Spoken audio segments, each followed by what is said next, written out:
Yeah. That's And some so sushi. that's where I knew that that's the spot to get shark steak, buddy. And let me tell you, mwah, no bones, cartilage only, man. Put some Wow. curry on, and it was mashiso, as the Koreans would say. I don't know what to say to that. I've had swordfish. That was quite nice. But That's So what what do she you- said. What do you guys think about the stereotrastic aspiration of the computer system? So when one is doing stereotrastic aspiration, one must factor in multiple things, such as the docile nature of the unconscious shark, the steadiness of the hands. Have we had 1, 2, or 3 coffees before? You know, these are the things you have to consider before you stab a 6-ton shark in the brain to see what will happen next. Oh, hey, I got it. Stereotastic craniotomy is a fundamental technique used in brain tumor resection. It involves making an incision in the patient's scalp and then creating an opening in the skull. This allows access to the intracranial space where the tumor is located. So That's what she yeah. did. That's what she Yeah. did, man. Clearly. Yeah, like I Wow. said, she's practicing on graveyards full of animals, stabbing them in the head to see what happens. And now she's really good at it. I feel bad for Carter. He's had a long day. He had to go out and catch a Gen 1 shark, drag it back. Then he had to show off with the tiger shark. Then he told a story about driving from Louisiana. And then he had to deal with Scoggins. And then he had to dose the shark earlier in the later, day. there's a party. Yeah, and That's right. That's right. he's had a long day, Carter. I don't think he had to catch the Gen 1 this morning. I think that was because they had to make it into a newspaper. Oh, yeah, you're right. But still, even without that, it's still a busy day for someone who's normally just, checking on the sharks now and then. How often has he got to go out and retrieve them? It can't be that often. Well, now, to be fair, Jay, he did have to simultaneously grab and swim. Yes, to he pull did. the 2 of the license things, plate- yeah. To pull the license plate out of the thing's mouth. I mean, that's not a job that you or I would readily accept. That's a double grab because he's grabbing hold of the shark and then he's got to grab hold of the license plate. That's a two-handed. That's a double grab / swim. Is that a bonus? I think. it has to be. Criminy. Criminy and Jiminy. When he's writing his contract, I can do 1 and that's fine. But if I do 2, I get a bonus. There has to be. I mean, the entire job is hazard pay, isn't it? So what are we talking about here? Yeah. I don't think there's got to be a bonus for doing 2 because he's never going to grab if he's not already swimming. Oh, yeah. Those 2 kind of go hand in hand. Well, what about swimming and shooting? No, he does that too. Yeah, he does, but I think that would be a bonus. That's an extra thing because that's 2 separate things. What's It's a grab and shoot? Did you grab the gun and shoot it whilst you grab it? I don't know. Well, you grab it by the fin, and then you shoot it in the eye. You know. You don't shoot sharks in the eye. You stab them in the eye with a crucifix. Well, I was just about to say, LL Cool J used the power of Christ to free himself from a shark, and that was a beautiful thing. In nomine Patre et Filii Spiritus Sanctus, LL Cool J. If you go on Movies, Films, and Flix, we did Jay and I did a Final Fights episode about that. So I think you should go over there and check that out because we talk about the beautiful stabbings of LL. I'm getting ahead of myself. I love that scene. When I was working in the theaters, I got to tell you that just people just cheered when that happened. I have never seen anything like that before, and I just loved it so much. Oh man, You got to understand, Hoff. The history of cinema is riddled with the corpses of brothers who did not survive the movie. Mhm. So as we get closer to the end time and LL Cool J is still alive, you're like, wait a minute. Is he going to make it? That's why people are rooting for him, man. They're not just making it. He's the hero at the end. He's the savior. Like a shark fin, man. Yeah. That's why it's so great. Yeah. That's a vibe. And you know what else I love too is I listened to the commentary during this, Rennie Harlan, and I love that. So the elevator shaft, they built the shaft, but like the elevator shaft, but a lot of it's CG. And then Sam Jackson said that on the side of it, they made it seem like it was moving. That's another nice add of this. But also when they dumped the camera underwater, there's a miniature of the facility. They built a miniature. Yeah. Nice. I love this. I love the stagecraft of this movie, and I think it does a good job of. I mean, there's a couple bad scenes of CGI, which way too many people talk about, but I think it does a good job of blending CGI and practical effects. I mean, they built a miniature. When the camera goes underwater, the water above is CGI. It looks good, and then everything else is just added. Have you ever watched that scene and thought, oh, that water looks terrible? No, and clearly. the fence in the foreground, that looks terrible. No, it looks. I believed that they had water the surface of the water and the fence was all real. So Yeah, pretty much. That's the thing that people don't appreciate about CG. Like, Zodiac is one of the most CG heavy films that no one knows has any CG in it because it's all just looks real. It's only the bad stuff people acknowledge. It's 1999, and not everyone has the budget for ILM and Spielberg. Yeah, this movie holds up. it does. Don't be the critic subculture on the internet. We all know that it has become toxic. So, oh look, you can see the strings. Duh. Shut up, dude. We will mention the bad CGI when it comes up, but in doing so, we have to point out the good CGI all along the way as well, which is what we're doing. Exactly. Another brilliant thing they did too is Sam Jackson was talking about this, and Rennie talks about it on the sets where they shot in Baja. They would put actual water out, so they're on sound stages. But what they would do with the windows to create claustrophobia is they would put little things of water outside each porthole that was in the soundstage so you'd see actual water in the shot, and then in the back yeah. And I think that's just little things like that I really like. And also too in the commentary, I love how Samuel Jackson is just, I don't know if he's being sarcastic, but he loves Stellan Skarsgård. He's like, this is a Bergman actor. He's like, he's so much better than us. And he's like, he finds emotional depth to these scenes that we can only skim. And I kind of loved that he was just giving us a play-by-play of Stellan's acting. But when he sees Michael Rappaport, he's like, Michael has no idea what he's doing. No. Michael, he's typing on the computer. He has no clue what he's doing. But when he talks about just thinking about hip hop right now. Yeah. How can I make a Tribe Called Quest movie? I got to tell you, Norbert, it's pretty funny in the commentary. Sam Jackson's talking about Michael Rappaport, and he's like, Michael's one of the few white actors that can talk about hip hop a lot. Him and LL Cool J were talking a lot about it. And Sam's like, Michael, you can't say that. It was on the commentary. Sam Jackson said that about Michael Rappaport.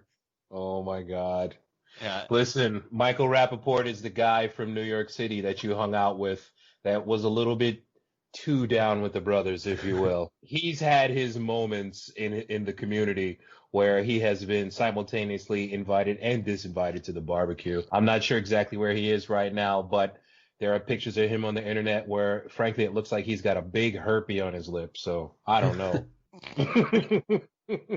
and also, too, so in Titanic, they did a great CG program for water. They wrote a bunch of code. But in this one, they added a new code for a storm. So Harlan said they were the first people. Well, Perfect Storm came out, too.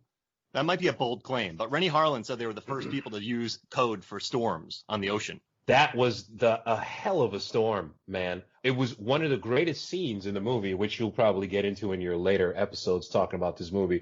As Aquatica is just about to be destroyed, that helicopter comes in, but you can't see it because there's a wave in front of it. And then the wave goes down, and then the helicopter is coming. And you're like, oh, so that's what a 30-foot wave looks like. Because there's no way that the helicopter is skimming the surface of the water. So, yeah. It was definitely cool, man. I love unnecessary waves, but yeah, I'm glad they added them in here. Well, it's showing us a storm. They said there's going to be a storm coming, so it's all adding to that. Oh yeah, the bitch of a squall. Yeah. Well, it rained out here in Korea. So this is the first time we actually see inside of Aquatica. We've seen the surface before, but what room are they in at the end? Initially, I thought it was kind of like Susan's living quarters, because at the start of the scene, it looks like there's a bed with some throw cushions on it. It's kind of white plinth, and she's going to her personal locker, but then Jim comes in, they're having a conversation there, he just kind of saunters into her room, if that is her room. Yeah, I believe that is exactly what it is, because she's got her shark with the brain exposed set up. It's pretty big. Yeah. Actually, no, it is her room. It's 100% her room, because there's a bed, and it's got her shark with the action open skull thing. So, yeah, she's got her computer, and she's got her subdural hematoma aspiration matrix ready to go. She's also got some really nice little plants there. They could be asparagus. Maybe she's growing coriander down there. I don't know. I thought it was basil. I mean, you want it to smell fresh down there. It probably gets pretty funky in Aquatica. It probably smells like fish, bro. Yeah. There's a scene in Hollow Man where he goes to his apartment and he looks up at a sign that says you should be working. And so I think Susan McAllister is the type of person that would want a bed in her lab so she could just always work. Yeah, and then she can probably, wake up at 3 a.m. and think, oh, I can try this, and head straight over to the computer. Yeah, and then just do some wonderful computer acting. And some more practice animal brain stabbing. Yeah. I don't think you can ever get enough animal brain stabbing practice, brother. No, and I don't think she can either. No. And I got to tell you, though, that means there's good production design in this movie that we're even talking about this. Because, I don't know, I just gleaned that bit of information. I mean, it's all hypothetical, but I like the production design, too. I mean, this office looks real. It looks lived in. I do love, too, what Ada Turturro's, what did you call her tower? The tower, Yeah, I love the way that looked, the way they dressed it. I think there's some solid production design in this movie, and that room is total evidence of that. I really dug what they did with that. And also that room they built to be able to hold water as well. So it must have been built in a tank. Yeah, it's a very, very kind of functional looking room. You've got kind of bare concrete or metal on the walls. The only decoration is pictures that she's posted up. You kind of feel like that's what this kind of a lab would have. You're not there to have fun, you're there to work. And yes, you've got to sleep there sometimes, but at the end of the day, it's mainly an office and occasionally a bedroom. I love the Linkin Park poster that was up on the wall. Well, it's fortunately for her, she didn't want to cliche herself too much by having the hang in there cat poster. So she's focused, man. She knew what she was there for. She's there to stab creatures in the brain and cure Alzheimer's disease. That's it, man. She doesn't need any tchotchkes, anything to remind her that other humans exist that might also want to cure Alzheimer's disease in a less intrusive way. I think the Die Hard 2 poster's a little too far. Yeah. It's a little too self-referential. And the Nightmare on Elm Street 3 poster in the kitchen. It's just getting too obscure. No, Nightmare 4, I'm sorry. I just messed that up. What kind of music do you think she listens to? So we know that Dark Helmet drinks thrash coffee. metal. Oh, that sounds about right. No.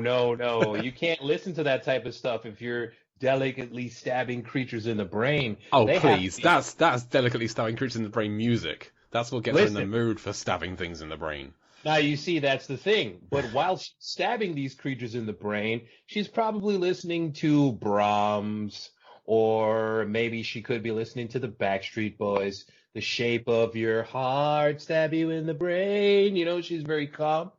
She's cool. She's collected. My heart says thrash metal, Norbert. Fair enough. Yeah, that's where I'm going. It's dark. So I get what you're saying. It takes a dark heart. It takes a dark heart to not only stab creatures in the brain, but to literally subvert the laws of God and nature by creating these mutant sharks. So you could be right. That's where she was going wrong with some of the other animals, was too much headbanging whilst she was doing the stabbing. She's kind of a punk rock doctor. Yeah, she's anti-establishment. She's going against all the rules. Yeah. But her being anti-establishment is not so much that I'm anti-establishment, it's that I'm better than you. Oh, yeah. And later on, Jim Whitlock says that no God, we're God. God didn't do this, I did this. Yeah, exactly. Yeah, these guys are not humble. The whole thing about being punk is that you are down with the proletariat. You're not a part of the bourgeoisie. She is beyond even those things. She has created a new form of life, man. So she's not necessarily listening to Slayer. She's probably listening to, what's his name? Philip Glass. She's listening to that robot music, man. Kraftwerk. If anything, when she needs to get pumped up to stab the creatures, she goes Rammstein and just du hast mich. And then she's just got her proboscis ready to go into the mind of a shark. All right. I like that. I see it all in my head, actually. If I can see it, that means it's right. Absolutely. No, that's good. I think we've dove into her backstory. I love that. And I also like that, this scene does a few things too. It Chekhov's a few things. We get one mistake, you're in trouble. It introduces us to the elevator. It tells us about all the floors, and then it brings in the shark. That is going to give us a good jump gag later. Rennie Harlan, I'm telling you, this movie's good. I love this movie. I think we should cover it one chapter at a time. Yeah. 2 minutes for an hour. I'm down. There are other Rennie Harlan joints that you might be able to cover, like The Long Kiss Goodnight. Oh, Another so- Sam Jack Rennie Harlan joint. Under